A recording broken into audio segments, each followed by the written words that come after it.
Mindanao Trade Expo 2015 magsisimula na bukas. Mahigit 100 exhibitors lalahok. Nagbabalik ang aming kasama si Pengalinyo para sa detalye.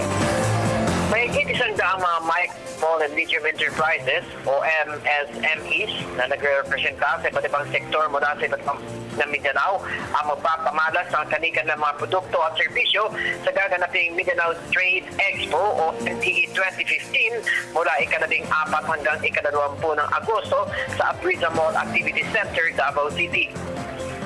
Ayon kay Rose V. Sembrano, Pangulo ng MTE Foundation Incorporated, MTEC, kasabay ng isang linggong selebrasyon ng Kadayaman Festival na magsisimula sa ika-17 hanggang ika-23 ng Agosto ay matatawag anya na isang gallery of craftsmanship ng mga local skills at talent of designers na mga produkto ay highly competitive mula sa maraming material na makikita dito lamang sa Isla ng Mindanao.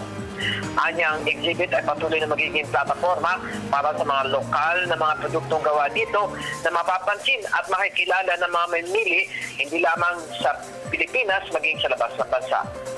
Sa loob na 20 taon, ang MTE ay nakapagbenta na ng produkto sa mahigit na 1.3 bilyong piso cash at nakapag-promote na sa mahigit 20,000 mga MSMEs.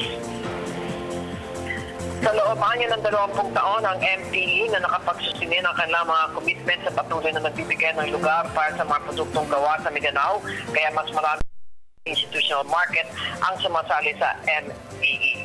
Marami anyang oportunidad kung ang pamahalaan ng pribadong sektor ay patuloy na magtutulungan para sa MSMEs. Ang MTE 2015 ay suportado naman ng Department of Trade and Industry o DTI, lokal na pamahalaan ng Davao City, Philippine Export Confederation Incorporated o PhilExport at Aprisa Ayala Mall. Para sa Telebisyon ng Bayan, Pengalinyo, Radyo ng Bayan, Davao.